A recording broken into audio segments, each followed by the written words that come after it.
Chapter 2. The Lock-In. We have come to a point where spending money is one of the few recognizable signs of success. For instance, spending half an hour in a traffic jam getting from A to B in an expensive car is considered more successful than spending half an hour in a traffic jam getting from A to B in a cheap car. I'm not sure why that is.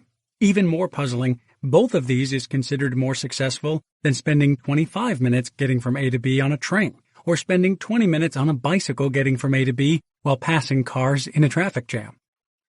Similarly, it's considered more successful to sit on a couch in your home, if there is an additional unused couch in an additional unused room, compared to a house with no unused couches or no unused rooms. In the real estate market, a house with a greater potential for unused rooms generally commands a higher price than a house with fewer but constantly used rooms.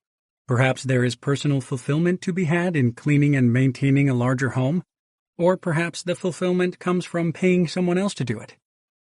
Many men spend as much time on manicured lawns as some women do on manicured nails. I'm not sure I completely understand the point of pouring drinking water on a lush green lawn, not to mention the sidewalks, among the rolling brown hills where we live when lawns are inedible and all the birds in the neighborhood seem to flock to our freely growing flowers which don't need any watering. However, the Homeowners Association refers to naturally occurring vegetation as weeds. They think they know better than the birds. Recently, much attention has been paid to great kitchens and great kitchen appliances, while less attention is paid to great cooking and great cooks, except those on TV. Why boil eggs in a pot when there are 350 varieties of electric egg boilers available?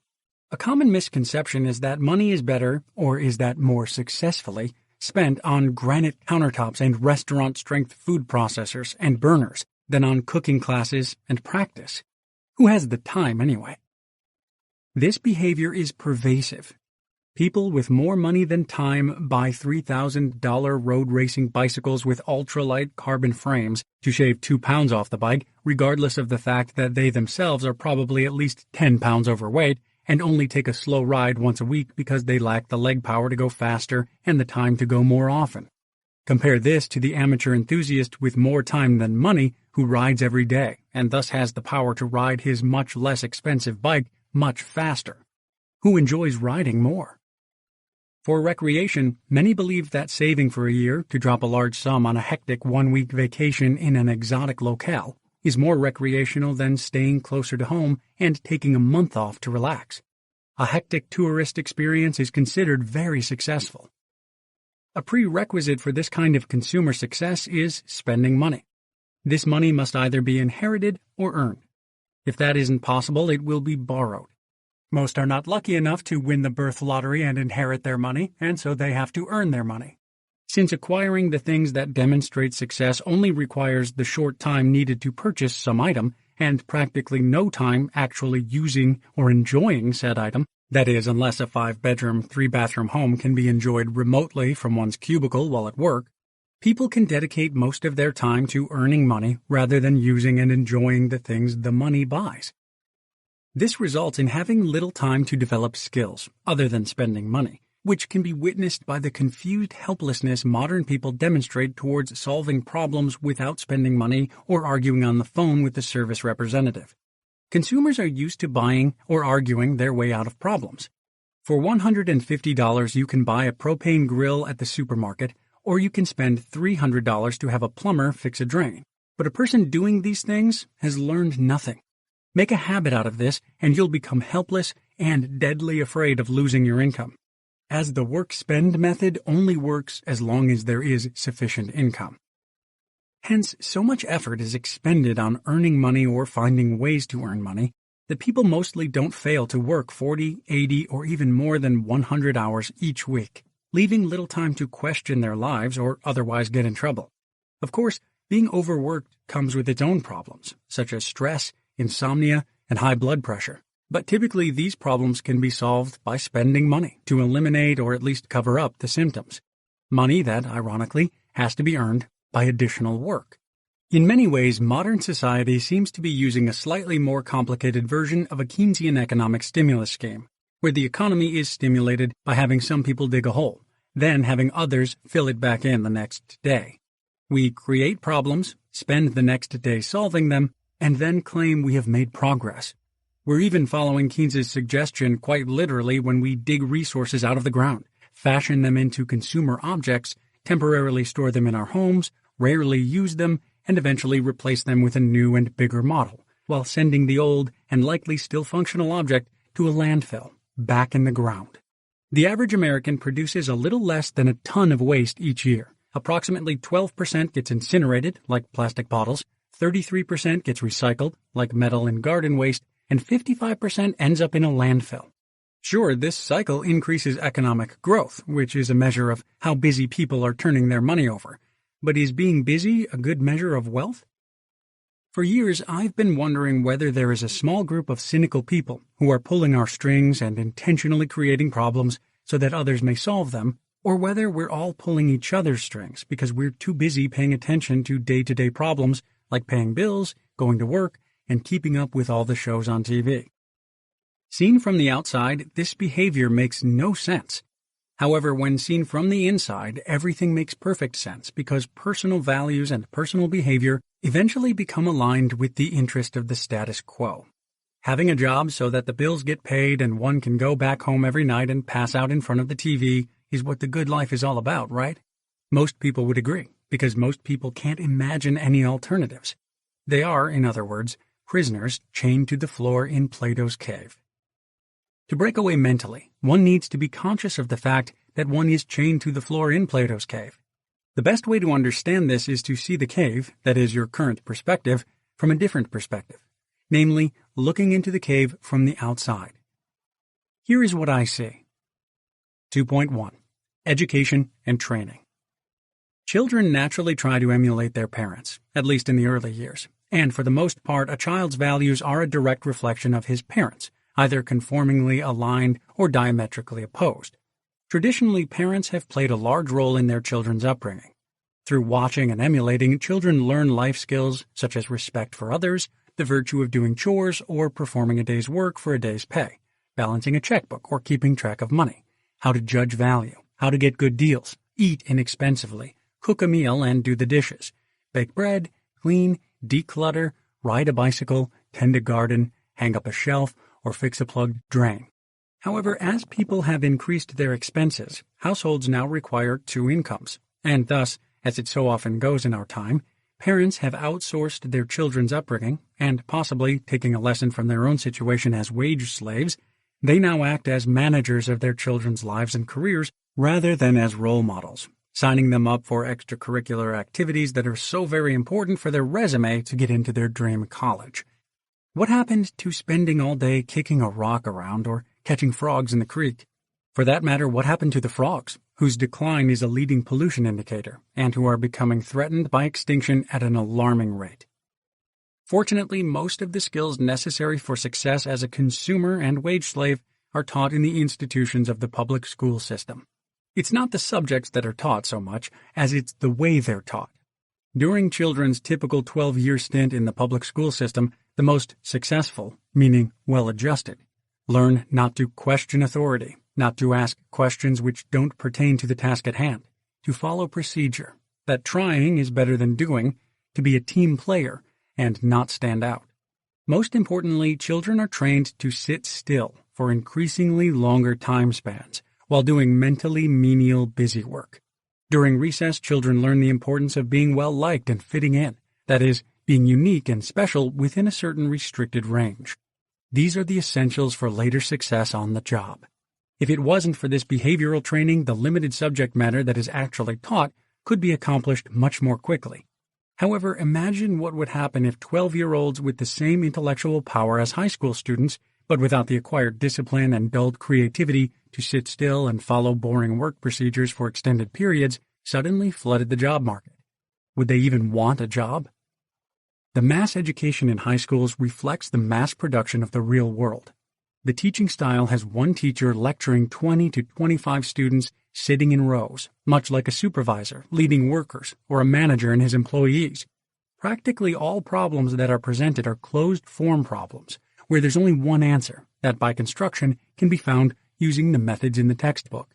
The subjects taught are selected to be testable, preferably using standardized exams with predefined answers. This means that most subjects are mechanical rather than organic in nature, in the sense that they have a well-defined problem with an easy, step-by-step method of arriving at a solution, rather than an open-ended problem with nonlinear and complex solutions. There is therefore an advantage to focusing on memorizing the textbook, rather than attaining a broader understanding.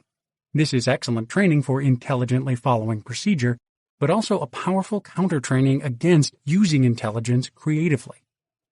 The testing structure is fairly simple.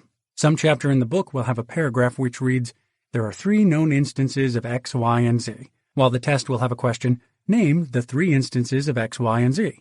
This is not much different from a job, where there are 3 kinds of burgers for sale and the cash register has 3 pictures of burgers for the employee to press the correct one, or 3 kinds of situations with 3 different forms to fill out, 1 for each. This kind of education doesn't instill much permanent information, and it doesn't require much deep understanding of the fundamentals. It doesn't instill knowledge, and it certainly doesn't instill wisdom. In that sense, I guess it's much like the news media. What it mostly does is to test the students' intelligence and short-term memorization skills, and their willingness to use these talents to maximize their test scores and grades. It's fortunate that most office jobs don't require much prior knowledge from the job applicant. The procedures for most jobs can be learned by a sufficiently intelligent person with a sufficiently good memory, and the conditioning to concentrate on the same task for long hours. Many employers, however, don't hire people without the required proof of achievement and conformity, that is, a degree. Meanwhile, many subjects that could be taught in school are not. It's probably safe to say that adolescent children growing up in a primitive tribe understand the world around them by the time they reach adulthood. They know which plants are safe and which are poisonous. They can hunt and cook, and they know the real nutritional value of various foods. They can clothe themselves. They know how to fix and even build a house. They know about sex and having children. On the other hand, people in our advanced civilization know practically nothing about our world. Despite being wholly dependent on technology for all our needs, few understand how technology provides us with light, heat, food, communication, transportation, and so on. All we know is how to turn on the ignition and press a button so technology magically performs its intended function. Despite their education, students are still left to magical thinking, and are thus unable to understand the direct causes in the world around them. Specific functions are thus associated with specific, brand name, products, rather than the operating ingredients and construction of the product. It would never occur to them that the majority of their collection of 20 different and highly advertised cleaning products could all be replaced with the vinegar and baking soda which people used to use. It would never occur to them to chop garlic with a knife instead of using one of the many different designs of garlic press. This product-oriented thinking extends to health. The connection between lifestyle and health has been lost. The focus has moved from a healthy lifestyle to affordable health insurance, making health a product rather than a state of being. Cardiovascular problems resulting from stress and lack of exercise can be solved by purchasing triple bypass operations and popping specialized aspirins. People have heart attacks because they don't see the connection to their stressful, unhealthy lifestyles. And people die from heart attacks despite being surrounded by bystanders because practically none of them knows CPR or basic first aid. Critical thinking has been replaced by opinions derived from pundits and political and religious leaders, since people prefer having other people think for them. World affairs are replaced with celebrity reporting, and satirical news is often more analytical than real news.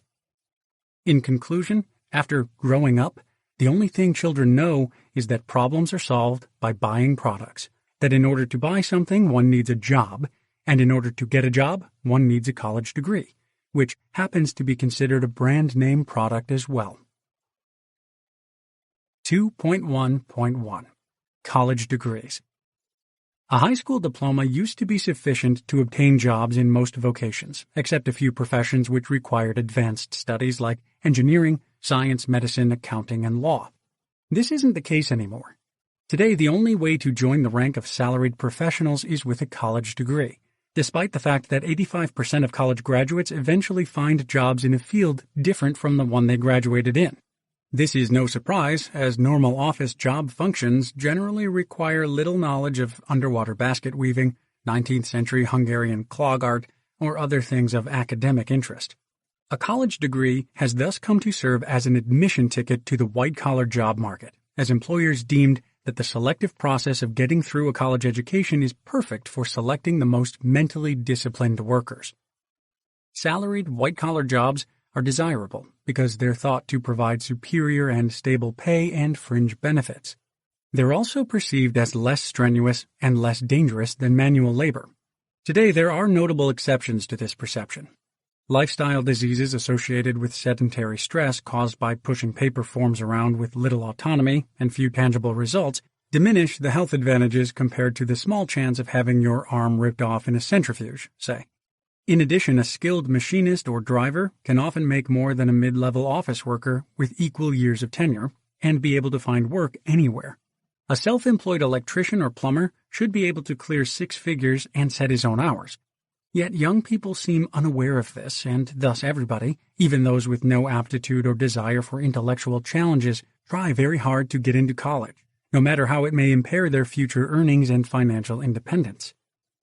While the service sector has slowly grown, and as employers have come to prefer college-educated job applicants, demand for college degrees has gone up.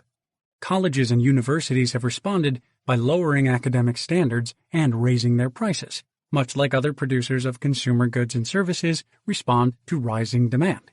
This has resulted in an overabundance of college-educated people with useless degrees.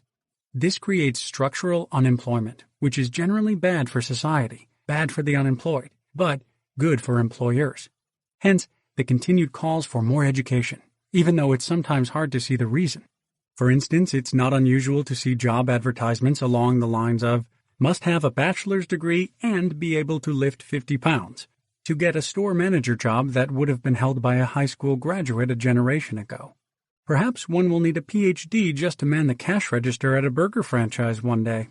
Hey, wait, what? As universities keep lowering their standards and thus decreasingly serve as centers of higher learning, they increasingly function as issuers of credentials, where students have little purpose other than trying to maximize their grade point average once they get in. Hence, admission standards become the dominant factor. Consequently, universities focus on screening methods while students focus on how to get around them. Many resources are spent on an endless war of attacks and counterattacks as students and their parents attempt various strategies, including hiring highly compensated admissions consultants to beat the admissions standards. Many parents realize that their children will have an advantage if the children start building their resume a little early, such as in preschool. In an effort to build credentials as early as possible, parents push their children into advanced classes, expect high grades, and call the children's teachers if they don't get top grades. Superparents will put in any amount of effort to ensure their children's success. At age 3, they'll send the kids to daycare centers that command a heavy price to make the children multilingual and continuously engage them in mentally stimulating activities for 8 hours a day. Parents will gladly relocate to another school district to ensure that their children go to the best schools.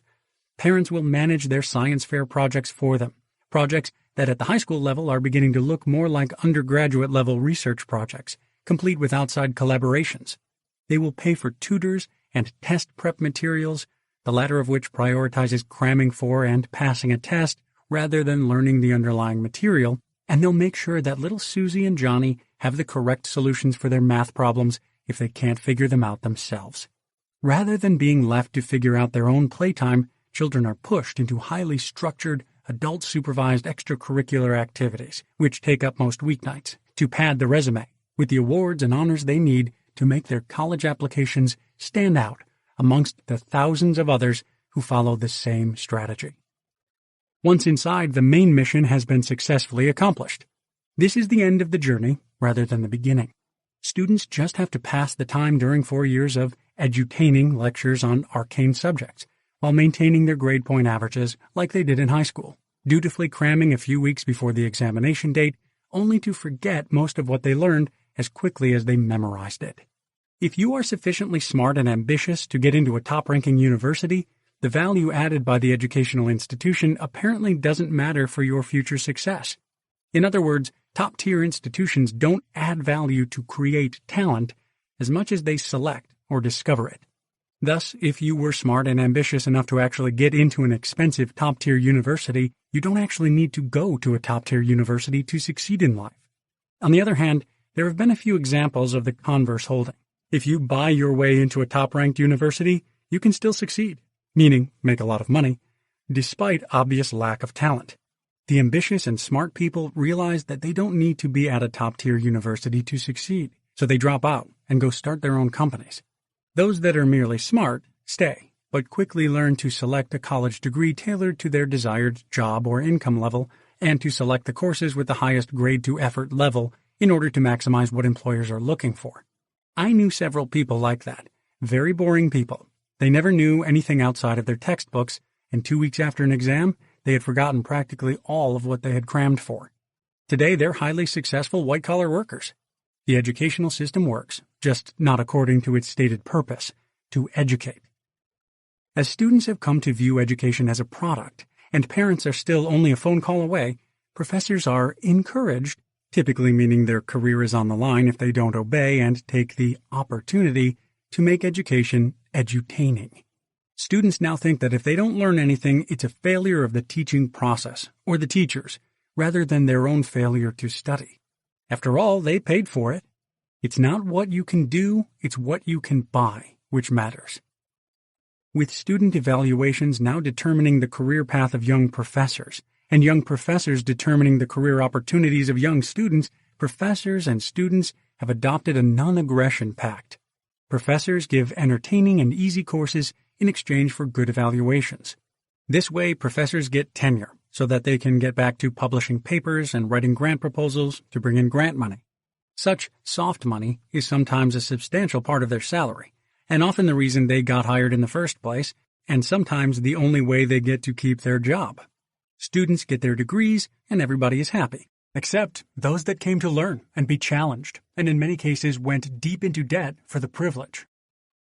It's not so much the educational growth of the graduates that matters, or the teaching skills of the professors, as much as it's the image of the school, the imposing campus buildings, and the habits acquired from several years of following procedures, executing consistently, meeting deadlines, and solving closed-end problems with limited degrees of freedom, statistically quantified into a single grade point average for convenient ranking and quick sorting.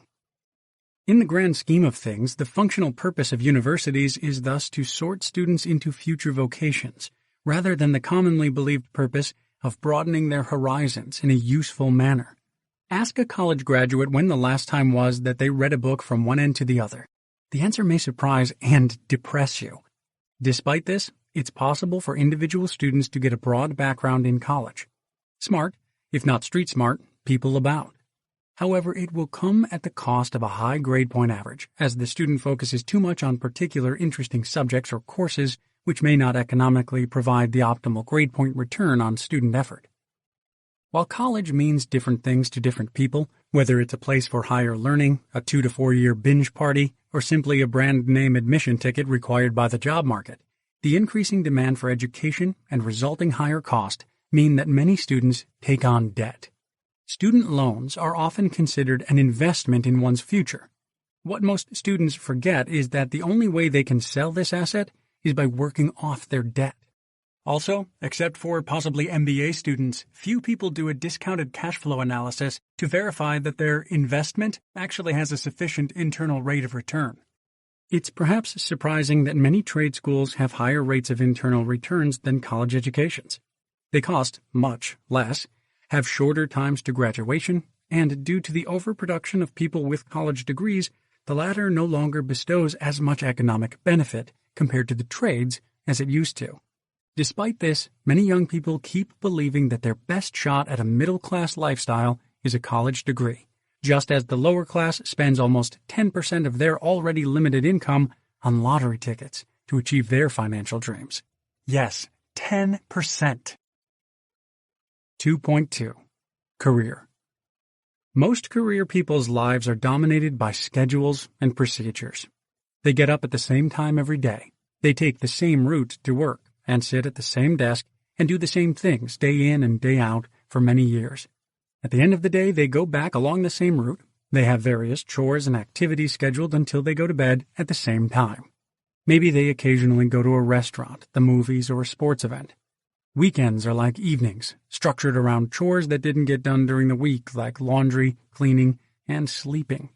Vacations are arranged in the same manner. If not taken between job transitions, vacations are spent a few days here and there as people spend one day traveling and then frantically go around and try to see everything they want to see before they head back, exhausted. The reward for running on this treadmill occurs not through the satisfaction of doing a good job, but from the semi-monthly paycheck. Similarly, much effort goes into spending money. Money is spent as a reward for the drudgery, but also because people perceive that there's nothing better to do with it. Often money is spent in the most inefficient way possible, by using credit cards, then making minimum payments, thus paying for the item twice over in interest alone. Enjoyment is often limited to buying things because there's no time to use them, since the buyer has to get back to work and earn more money. Measured in terms of gross domestic product, GDP growth, this cycle is highly productive, but it could be argued that the net effect is not very productive at all. Thanks to advertising, nobody knows when enough is enough, even though running out of space in the garage should serve as an indication. Material wants are universally believed to be infinite in scope. On top of that, everyone seems to want a cut of your earnings. The harder you work, the greater the cut. The tax authorities want their cut, and the more you work, the more they want. People want money to manage the money you don't spend, and money to take care of the things that you don't have time to take care of yourself. This requires more work, and hence even more costs in terms of daycare, business clothes wear and tear, expensive haircuts, power lunches, and snack bars. People run harder and harder, but somehow don't seem to get ahead, continuously bleeding money as luxuries become wants. Wants become habits, and habits become needs. And so they slowly die a financial death by 1,000 nibbling ducks. Living to work and spend. It's not surprising that people derive their main identity through their job title and their purchases. What do you do for a living, and what brand names do you buy to express your lifestyle? Despite a doubling of productivity over the past 2 generations, our culture is still perpetuating the old ritual of 8 hours of work, 8 hours of sleep, and 8 hours of spare time, even though this should have been reduced to 4 hours of work, 8 hours of sleep, and 12 hours of spare time by now. Maybe people are just doing what they've been told to by parents, friends, politicians, and others. There is massive stigma associated with occupying one's time with things other than working and buying advertised goods. If you don't believe me, try to give someone that isn't close to you a present that you either bought used or that you made yourself. A tremendous amount of effort goes into career advancement, to earn more money and buy more stuff. Countless books are written and many workshops are given on how to stay late to appear dedicated, how to leave early to appear efficient, where to sit and how to sit, how often and loud to speak at meetings to be noticed by the boss, how to handle performance reviews, and how to worry about other things that are essentially beyond your control anyway and thus cause a lot of stress. Similarly, experts explain which questions are asked in a job interview, which responses to give for the best impression, and how to word a resume so that it'll stand out amongst the hundreds of other resumes that follow exactly the same advice. While such advice appears to be helpful, it only serves to increase the competitive pressure. It's just like Hardin's tragedy of the commons. In turn, employers make a big deal out of finding employees with the right fit, people who either learn or are naturally talented at playing the games of the system. The nascent consumer should already have had practice in fitting in and being popular from high school. In fact, high school athletics is a good preparation for today's corporate world due to the importance of team play. Similarly, having no life, and there's nothing wrong with that, but you know what I mean, is a good preparation for life in academia. The Darwinian survival of the fittest often has undertones of survival of the best, a belief that the fittest are happy to reinforce. The distinction should not be forgotten, though. In competitive environments, the selection isn't for the best, but for those that best fit the environment. People are not selected for the best attributes, they're selected for the fittest attributes. A world without trees selects the short-necked giraffe, which is better adapted. Similarly, the career track selects people who are willing to give up their lives for the sake of work. Most promotions are governed, that is, controlled or restrained, by the requirement for seniority. This means that a superior has to be promoted, retired, or fired before an inferior can be promoted. Naturally, this predictable trajectory of promotions is subject to demographics. Hence, if you want a good estimate of your career prospects, have a look at the birth rate as a function of time. Also, during periods of economic growth and rapid expansion, promotion is much easier than during periods of contraction or stagnation.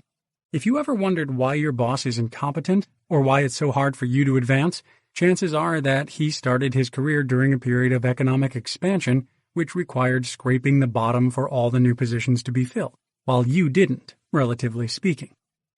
Salaried wages lead to an employer preference for longer work hours. Also, employers have fixed costs and thus prefer workers to work the capitalized assets as hard as possible.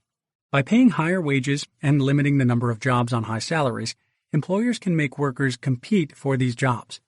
Advancement doesn't work on the model of a ladder as much as on that of a pyramid.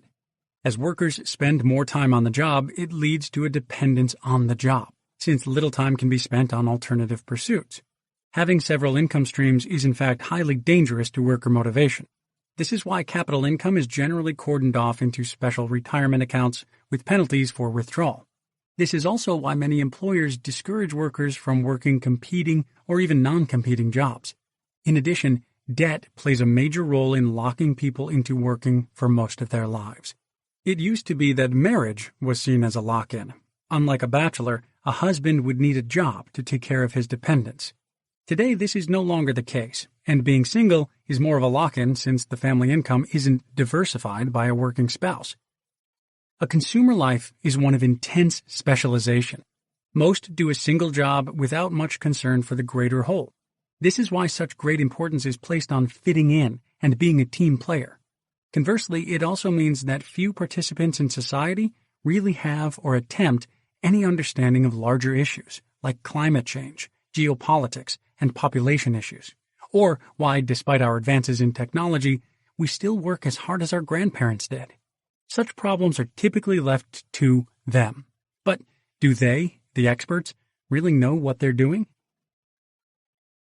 2.2.1 Specialization.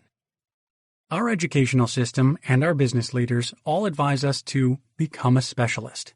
The reason is that while generalized skills are very beneficial, they don't fit well into the existing system. The existing system requires specialists, cogs, that fit into a system that has already been built. Specialist knowledge is much cheaper to acquire for mass production purposes than is generalized knowledge. Imagine all the skills one would need to acquire to build a car from raw materials that were dug out of the ground.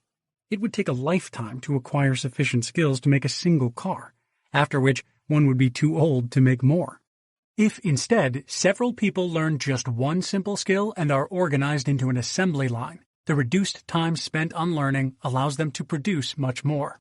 Given the limitations of human intelligence and lifespan, specialization is the only way to rapidly produce sophisticated products. In that sense, the complex skills of building a car have been transferred from the master craftsman up to the factory system, which has gotten very complex, with computer-controlled assembly lines and inventory management. Conversely, the system tries to divide labor into as narrow specializations as possible to cut costs. Using again the example of manufacturing a car, specialization can be narrowed to the point of replacing people with robots that weld a single piece of metal. 2.2.2 The cost of specialization. It's obviously more expensive, both in time and money, for person A and person B to gain the required amount of knowledge in both fields X and Y than it is if A were to concentrate on X while B concentrated on Y. In this way, both can gain the same depth of knowledge in half of the fields in half of the time. Alternatively, they can get twice as much knowledge in the same field in the same time. It follows that the more a field is further split up into subfields, the less expensive this knowledge gets. These cost savings can be used to reach even deeper levels of competence. For example, the knowledge of a natural philosopher in the 17th century was so broad that he would cover several fields, such as mathematics, physics, chemistry, and meteorology. Compared to a modern-day scientist, the natural philosopher's knowledge on a specific topic could be said to have been remedial at best. On the other hand, a modern scientist knows very little, even when it comes to basic things, outside his own field of specialization. This is solved by having many more scientists, each covering their own narrow subfield. It's important to realize, though, that just because humans are getting more specialized doesn't mean they're getting smarter. Given these limitations, it's clear that the depth of specialization comes at the cost of narrowness of specialization. Having a narrow but deep knowledge means that one doesn't have much broad knowledge or broadly applicable skills. The marketplace compensates for this by making available, at a price, the products produced by other specialists. However, the individual specialist is subject to the risk of being stuck with a useless skill if the demand for their particular skill suddenly vanishes due to outsourcing or stagnating wages due to competition. Specialists that have invested their entire knowledge in skills useful for employment risk suddenly finding themselves without income in a changing world. Hence, a lot of effort goes into continuously acquiring new skills while discarding old ones. Many find it stressful to keep up with the technological drift of their specialization as new methods are continuously introduced, requiring them to discard previously acquired knowledge. Here, a large problem is that previously acquired, specialized knowledge can't be used as a foundation for new specialized knowledge. By definition, only generalized knowledge can serve this purpose. The only thing the specialist knows is how much effort it took to reach the level of the former specialization, and that this must now be repeated, probably several more times, throughout his career. In other words, a specialist has acquired a lot of specialized knowledge at a cheap unit cost in order to be competitive. However, given the low unit cost, this knowledge is not a solid basis for further professional growth. Rather, it's expendable. The means to survival for a specialist is his ability to rapidly learn new subjects, quickly produce saleable works, and then move on.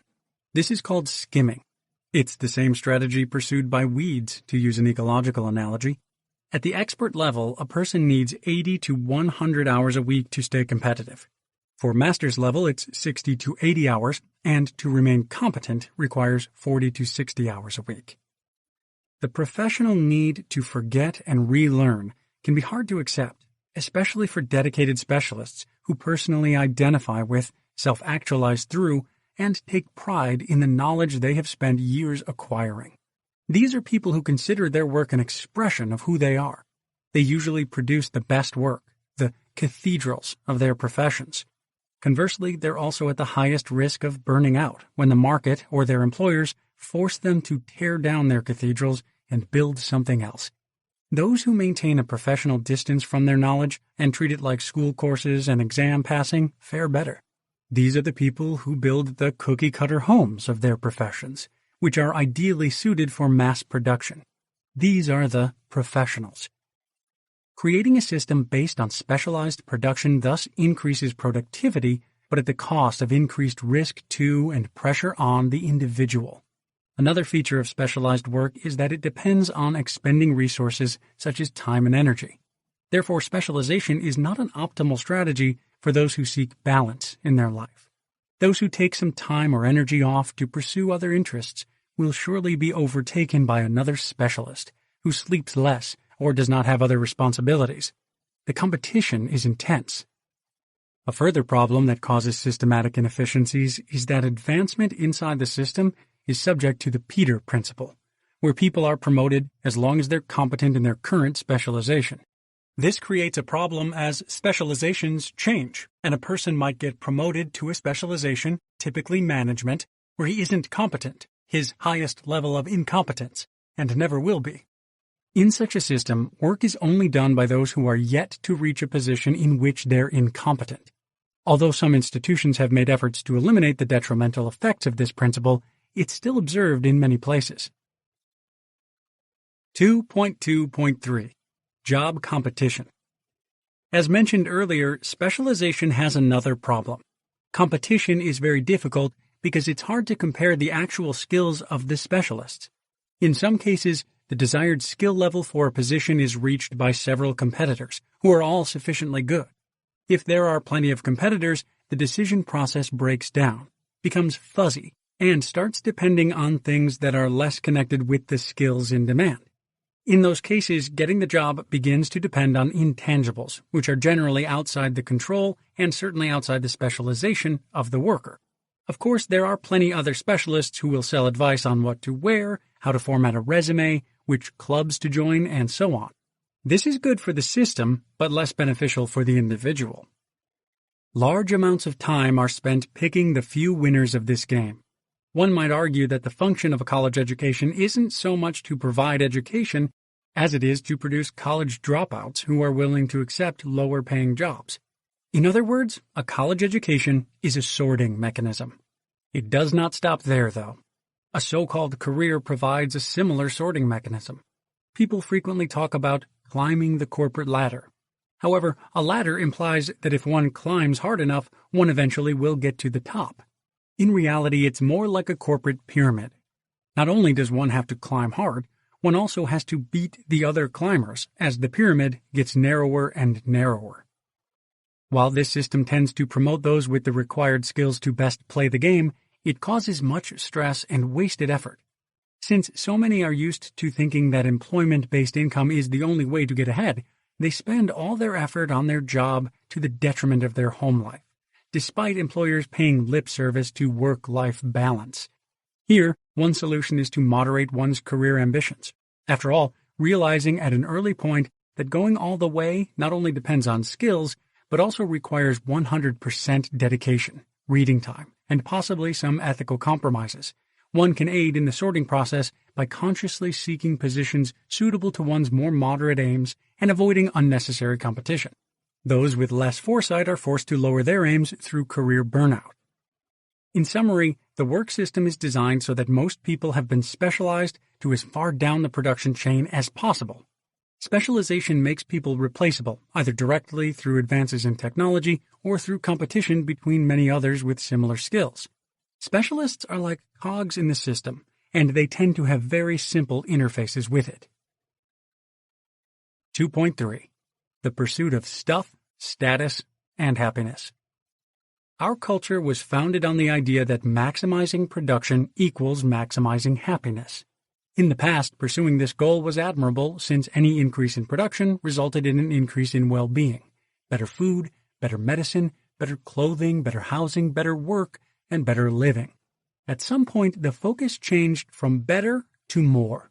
More food, more medicine, more clothing, more bedrooms, more bathrooms, and more work. But can we honestly say this still results in better living and greater well-being? The changing focus from better to more signaled the transition from a producer economy to a consumer economy. Whereas the biggest problem of the producer economy was how to produce and distribute enough goods to survive, a problem that still hasn't been solved on a global scale, the biggest problem of a consumer economy is how to clear the market of overproduced goods. There are two ways to solve this problem, either produce less or increase consumption. Various strategies for working less, such as more vacation time and longer educations, decrease productivity, although they do increase efficiency in terms of productivity per time worked. Yet there are many more strategies for consuming more, government strategies as well as corporate strategies. Government strategies, driven by the political currency of popular votes, comprise inflation-inducing monetary policies, which cause people to spend their money now rather than save it for later, and fiscal policies which promote government projects ranging from military expenditures and wars to job-creating projects such as building bridges to nowhere, to direct stimulus packages for the consumers, formerly known as citizens. Many profit-driven corporate strategies are based on fashion, planned obsolescence, unneeded upgrades, and masterful emotional manipulation called marketing, causing people to continuously replace goods which are still in good working order. Although these strategies seem to fail tactically in an almost predictable fashion, with booms and busts, recessions and depressions, or simply chronic mismanagement, when centrally regulated and directed, the strategies have proven immensely powerful on secular timescales. One result is that humanity has used up half of the oil, an ancient resource generated millions of years ago, within a span of a century, while measurably affecting the world's biosphere and climate. Since such resources are finite, these strategies can't be sustained. Economic growth, how quickly resources are converted into consumer goods, is considered desirable by the economic profession, while biologists, psychologists, and sociologists are tallying up the losses. However, if individual companies measured growth in the same way, by generating income while ignoring that the income is generated by rapidly burning through their capital assets, shareholders would be protesting. In a world where automation has eliminated pride in workmanship from the products and nobody has time for much else than work, status is based on acquisition and accumulation. The purchase and consumption of products has become a surrogate for creating and doing. Self-worth and status, then, are not about intrinsic values, such as who you are, what you can do, or what you know. They're about extrinsic values, like what you can buy, the car you drive, the number of bedrooms and bathrooms in your home, and the price tags on your clothes. Witness the popular shows about highly stylized homes with a TV in every room, TV being a way of consuming your time rather than your money, expensive furniture, and art prints on the walls. Now go and look again, but pay attention to the number of books on the bookshelves, the tools for the hobby projects, the work in progress spread out on the desk. There are none.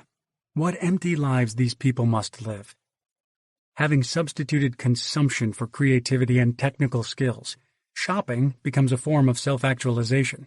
There's no small number of teenage girls who associate personal growth with changing their wardrobe. Retail therapy becomes an active way of feeling good. Shopping then becomes an end in itself rather than a means to an end. Rather than designing for yourself, purchasing professional designs or brand name associated lifestyles becomes the preferred way of expressing who you are, and consumers start connecting with each other based on the things and brands they buy. Such consumption manifests itself in different ways. For some, status-driven experiences are sought out, rather than refining experiences like learning to identify bird songs during a walk in the park. New and more exorbitant experiences are sought out, and travel agencies are happy to offer them up. Many such trips resemble harried business trips rather than relaxing vacations. Work hard, play hard. Others attempt to create meaning through collecting, that is, a systematic form of hoarding. Entire industries have been created that appeal to the hoarding instinct, creating things to collect with no use value whatsoever. These things don't even have any intrinsic or collectible value, but consumers collect them anyway and work hard to do so. For many, status is associated with expensive items thought to be fitting for someone with a higher salary. Certain jobs are associated with certain levels of spending. This means that the price itself is often considered a complementary good. The item is considered desirable simply because it's expensive. This locks one into a spiral of upgrading. An expensive shirt leads to the purchase of an expensive suit. The car must match the expensive home. An increase in pay allows one to buy goods which previously seemed like a luxury. Another increase leads to another upgrade. Soon these become a normal part of life, and people start identifying with them. When you identify with an object, you're defined by the object, then controlled by it, and ultimately owned by it. If you relate to your possessions, you're owned by your stuff, and it will make many of your decisions for you. This trap is not only mental but also physical. When moving into a new place, there's a tendency to rapidly fill all the rooms with furniture and TVs. Perhaps there's a taboo against empty rooms. Those extra rooms which are rarely used, the so-called media rooms, the basement bar, the crafts room, are then used for storage space and slowly fill with stuff that people need yet never use. In fact, in many houses, those rooms, like attached garages, serve no purpose other than storing unused stuff and furniture. This, of course, makes it challenging to move into somewhere smaller. In particular, the very idea of moving is rejected because it requires too much effort. So not only are people attached to their stuff, they're also attached to their homes. Continuously accruing stuff soon makes any home too small, regardless of its size. Therefore, much effort has gone into optimizing total square footage, including repurposing the garage and parking the car on the street. People don't seem to realize that the quest to bring more possessions in through the front door is a chronic disease, and that the shortage of space is a symptom rather than an underlying problem. Consequently, modern homes are mostly big, poorly constructed, poorly located, and financially leveraged. Like the big gas guzzlers used to drive back and forth to them, they're very energy-intensive, and thus, in light of nascent resource constraints, are also outdated and old-fashioned. Ironically, buying things is often used as a deserved reward for hard work. Why don't you go and buy yourself something nice? The idea is that work is drudgery, so in order to ease the pain, the money earned working is spent on some gadget, thus requiring more work. This spiral makes little sense, so either work isn't so bad, or perhaps there is another reason for this behavior. One reason may be that many people are salaried full-time employees. They can't choose to work any less, so they might as well spend the superfluous money they earn. As a result, no matter how much someone earns, expenses tend to match income. This is called lifestyle inflation. Without the wisdom to determine when enough is enough, consumption is taken to its extreme, and people still work as much as ever, if not more, despite doubling their productivity over the past half-century. On the home front, the growing use of time-saving technology doesn't result in time saved either. Rather, it results in more being done. For instance, thanks to the washing machine, clothes are now washed more than ever before. And as a result, households spend as much time doing laundry as they did before washers moved into people's homes. It seems to be a tragic comic fact that every time-saving invention is immediately canceled out by an increase in activity or a change of behavior. When the automobile was made affordable to the masses, people moved further away from work and further away from stores. While transportation speed increased, transportation distance increased proportionately, keeping transportation time constant. It did, however, result in the creation of the auto industry, and thus created jobs. On the surface, job creation may look positive, but all it has accomplished is to replace a previously simple and non-economic activity such as walking with an entire industry of building cars, highways, and oil rigs to accomplish the same task of getting between places. Cars can go many places, but most trips can just as easily be done in an hour of walking by choosing one's home location wisely. If you wish to go further, there are other means as well. Many other activities which people used to do themselves have also been turned into products. Consequently, people spend time working to buy products rather than learning and doing the activity themselves. The result is a downward spiral of fewer skills, causing greater need for technology, leading to more work and less time to practice the remaining skills, which results in further loss of competence. The more things consumers think they need, the more control they relinquish over their lives, and the more their lives are shaped by the products they own. Thanks to the focus on technology, many skills have been forgotten. Eggs can't be boiled without egg boilers, bread can't be toasted without a toaster, and the counter can't be cleaned without dye-colored chemical products. Walking 5 miles is now considered an ordeal to be avoided. Nobody with a conventional frame of mind would spend 1 hour walking every day when they could drive. Yet people don't stop to reconsider spending 10 weeks each year working full-time to pay for that car just to avoid the inconvenience of a daily hour of laborious walking and fresh air. This idea of economic growth seems to be a very intricate version of digging holes and filling them up again.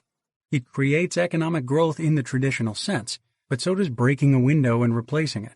What is ignored are wasted effort and natural resources, which should be subtracted from the growth calculation to reveal a more accurate number of how well people, not the economy, are doing. 2.4. The problem with personal finance. Finance is the process of exchanging cash flows between one period in time and another through the use of financial contracts. The cost of this exchange is the interest paid by the borrower. The longer the time period, the higher the interest. The interest will always be paid in the future, by definition. The only possible cost in the present is a fee.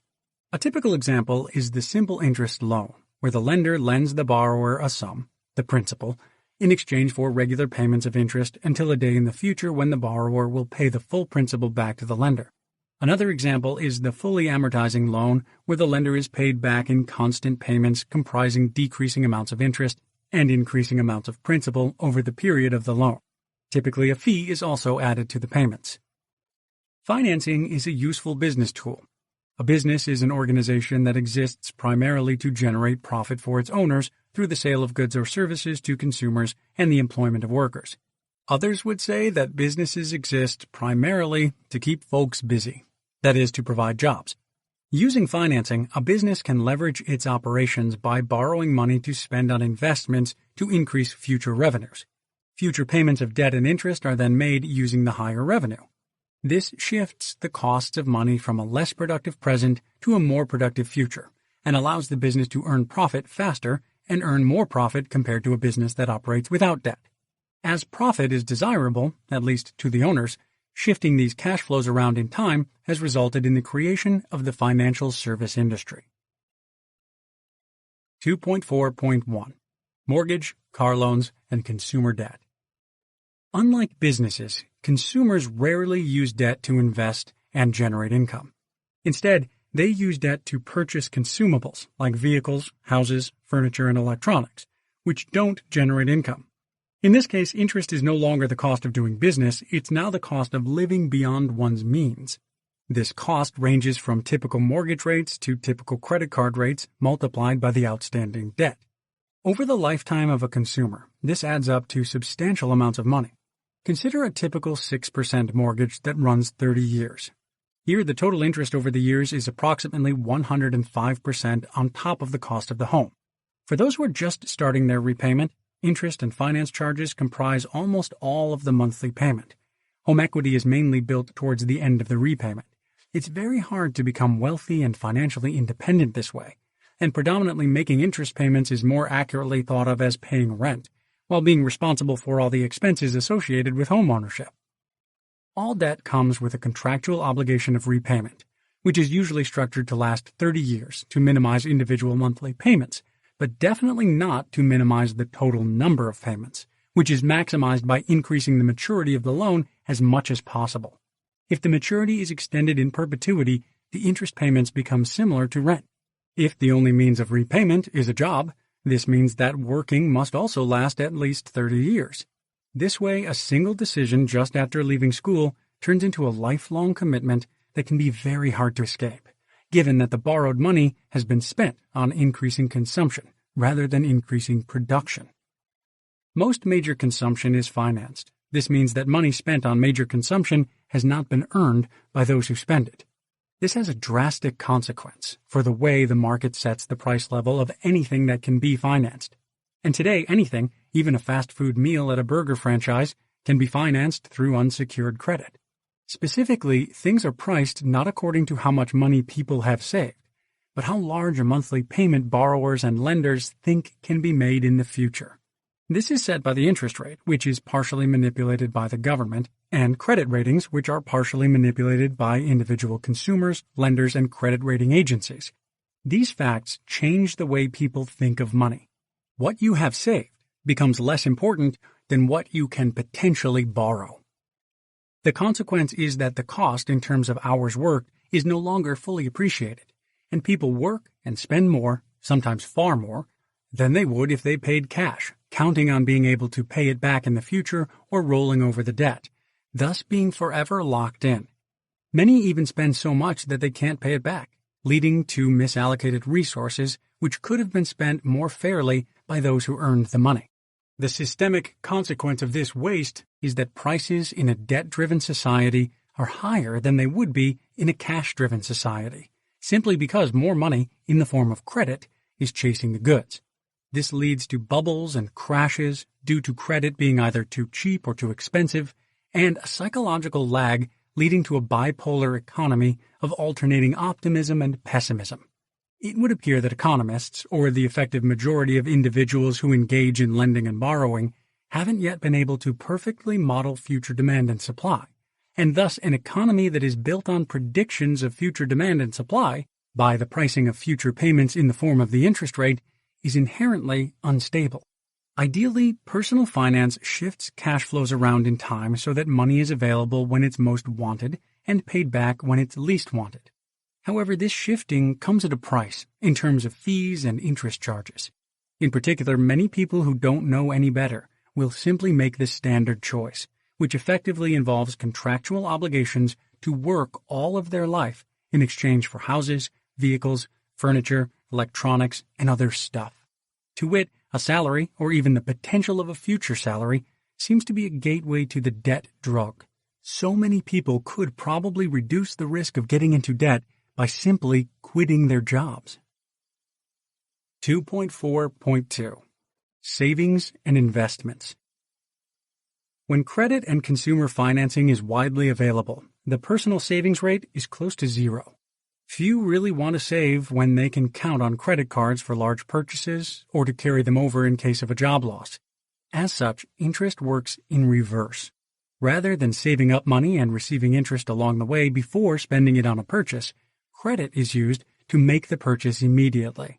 Over time, the debt is paid off, along with interest, until the payments are sufficiently low that one can go into debt again.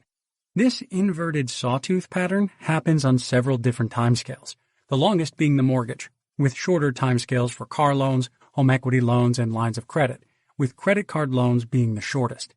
Often the latter are rolled over and thus constitute a permanent drain on one's earnings. Naturally, this is an inefficient and costly way to handle one's personal finances. It's risky too. First, if new loans are the only way to raise cash, because all existing income goes towards bills and cost of living, and new loans are not available because credit has been maxed out, then a sudden need for cash, for example to fix a leaky roof or any other emergency, is a serious problem. It can typically be solved, but only at very high interest rates. Sometimes interest rates are capped by usury laws, thus preventing a legal market solution. Second, paying off the loans typically requires steady monthly payments.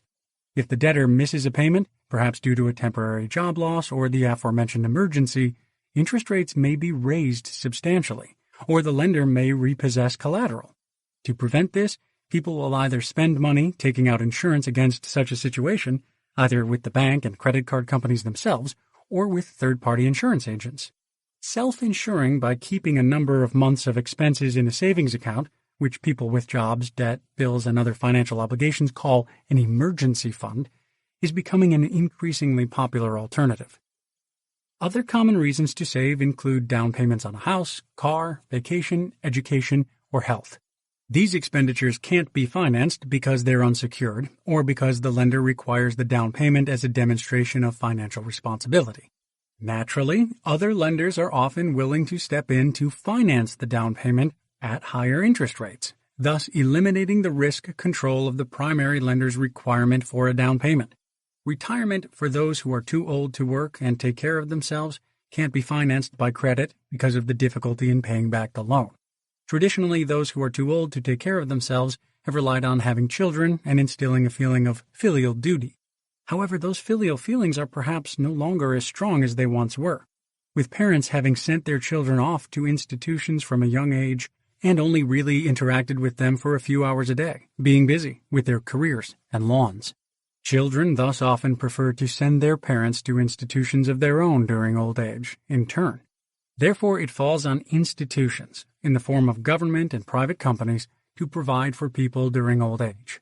The plans offered by private companies are either defined contribution plans, where the individual takes all the risk, or defined benefit plans, where the institution takes all the risk. In the latter case, the government is betting on the willingness of future taxpayers to pay a sufficient amount of taxes, and the companies are betting on the willingness of future customers to buy their products. These plans are generally meshed with tax legislation, yielding tax benefits at the cost of losing access to the money until the officially sanctioned retirement age. This means that any such plan presumes that everybody will work until they're 60 or 70 years old, and that the tax-advantaged limits are set so that a majority of people will be able to save just about 10 to 20% of their earnings without losing the tax advantage. In turn, this means that workers need 30 or more years on the job to gather enough to replace their working income with savings withdrawals. This also means that your typical financial planner will presume that everybody desires to work until they're 60 or 70 years old. Most importantly, it means everybody assumes that working until 60 or 70 is the only way to achieve retirement. With this frame of mind, it's not surprising that retiring at 50 is still considered early, despite the modern possibility of retiring decades earlier.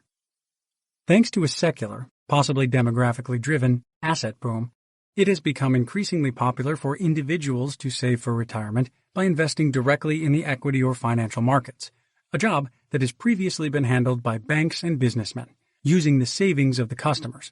This kind of investing is thought of as a savings account compounding at very high interest rates that are believed to manifest themselves as practically risk-free by waving one's arms and mumbling something about the long run. However, dollar cost averaging, in the form of regular and typically automated monthly contributions to a retirement account based on financial investments, is conceptually not much different from establishing a savings account in a foreign currency, except this one is denominated in company equity. Both suffer from the risk of needing to sell in a down market. Dollar cost averaging naturally provides steady employment for fund managers and most everyone else associated with the stock market. Regular contributions are therefore sold to the public as something that is beneficial. In reality, dollar cost averaging is a double-edged sword. Proponents usually imagine a scenario of an initial market decline that recovers. In this case, even though the starting and ending price are the same, the average cost is lower, thus resulting in an overall investment gain.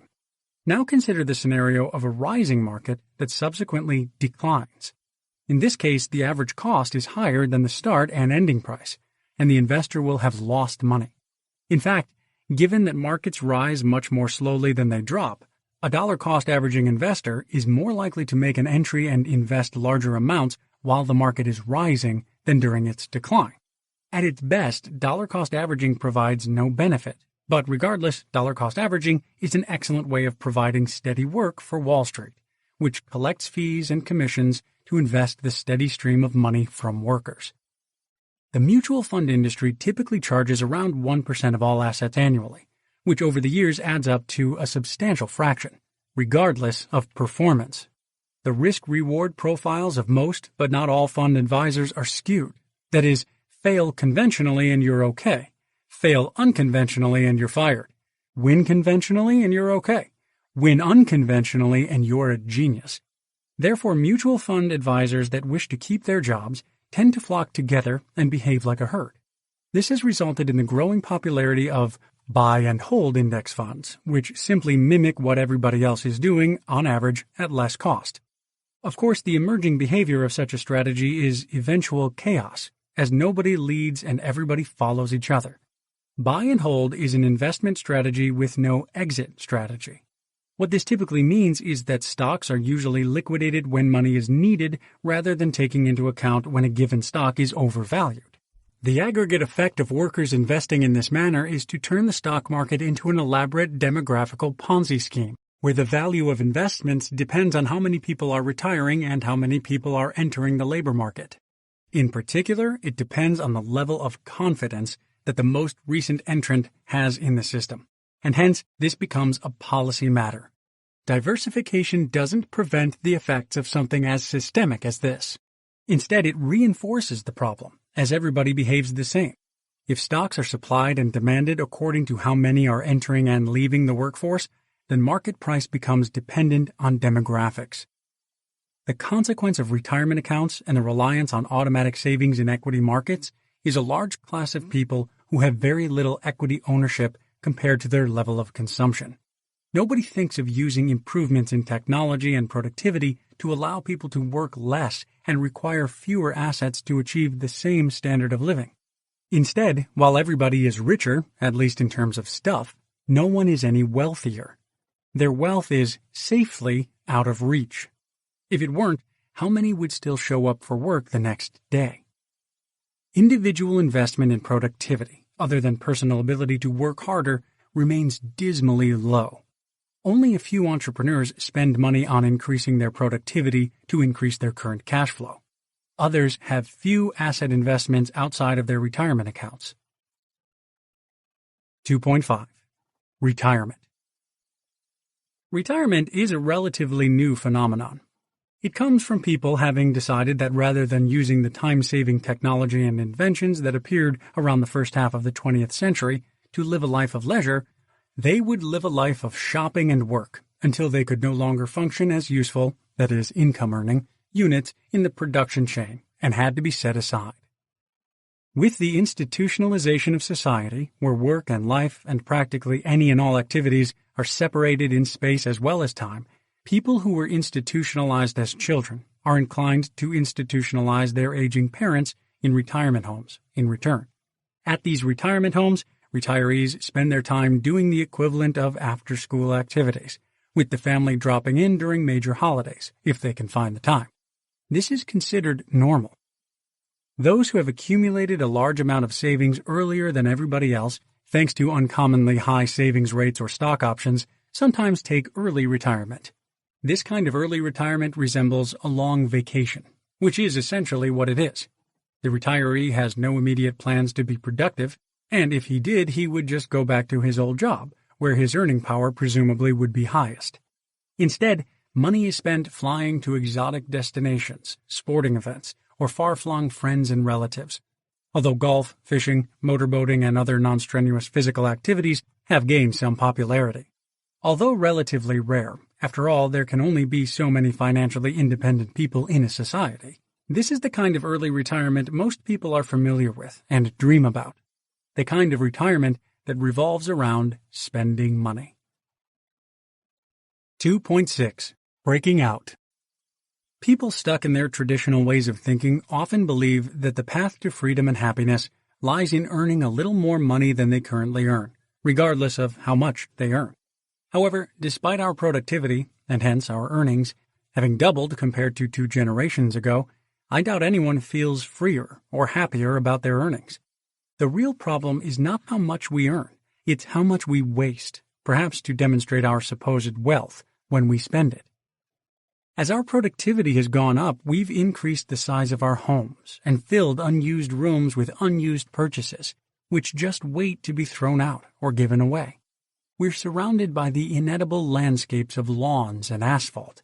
We've moved far away from work and the market so we can waste time driving there and money on maintaining our multiple cars. In our spare time, we waste time watching TV, waste our bodies eating junk food, then waste money treating the results of those habits. These behaviors make no one better off, except those who sell the enabling products, who, as mentioned earlier, are often ourselves. We have counteracted our increased productivity at work with an equivalently decreased productivity at home, and consequently we're no better off than before, except we work much harder and waste more resources. It should be clear that we don't make trees grow taller or better by planting more of them, as long as we keep cutting them down. But this is exactly the philosophy that is driving our current behavior. Anyone with access to rich resources has 2 choices: turn those resources into waste or turn them into wealth. That is, they can be consumers or producers. What happened after industrialization took hold was that a few people became wealthy, ruthlessly eliminating waste by focusing on efficiency. Many more people started prodigally wasting the abundance of resources and goods that were suddenly at their disposal. This has now turned into a collaborative, exploitative arrangement, where a few get wealthy selling waste to the many, while the many are employed in arrangements in which they have little control over what they produce. Often their only idea is to work harder and be more productive, or somehow join the few by finding a clever way to cash in on selling wasteful, low-value products and services. As previously remarked, it is impossible to solve a problem with the same kind of thinking that created it. Yet this is exactly what we're trying to do again and again. You don't make a poorly designed engine run better by making it bigger, or smaller for that matter. The reason we do so anyway is that we don't know how to redesign it, or that there are too many vested interests who benefit from not having it redesigned. Recent years have seen many proposals for such designs. Some designs are social, requiring everybody to change. Some designs are individual, but require the rest of society to stay the same lest they fail. And some designs, like the one in this book, work either way, and thus remain robust while being immediately actionable. In the last case, the social design will emerge from the widespread adoption of the individual design, as likely or unlikely as that may be. The design presented in the rest of the book rests on 3 pillars. First, reduce waste and increase efficiency. It's possible to live with the same benefits as the rest of society for 1/4 of what the average consumer spends. Many of these expenses are eliminated by only owning what is actually used and maintaining what is bought. If widely adopted, the air will be cleaner, products will be built for easy maintenance, and things will last for decades. Many old businesses will shut down, but be replaced by new businesses with a focus on quality and durability. People will have more time for each other. They will know the names of their neighbors. Second, having significantly reduced expenses, Invest the difference in businesses.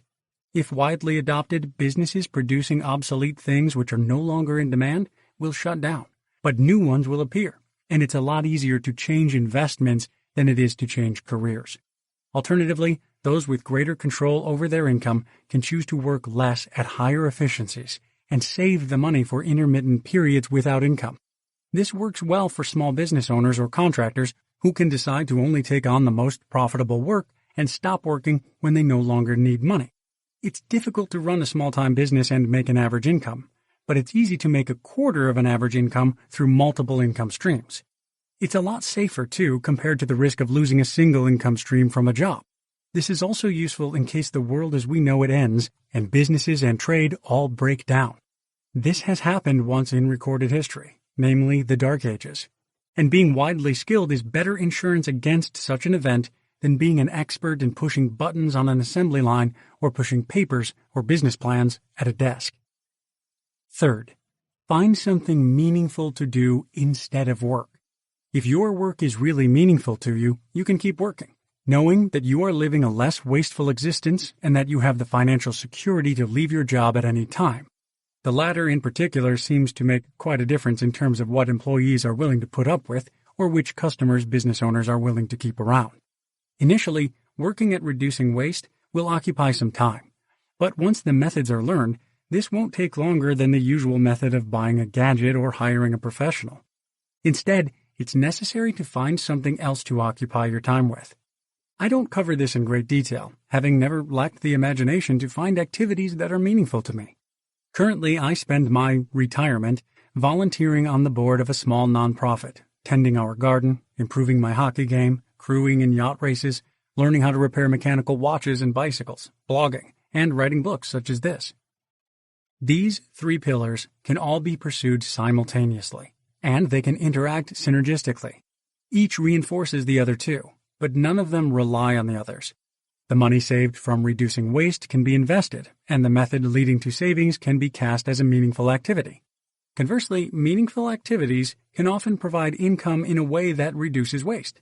In addition, savings allows one to invest in better quality.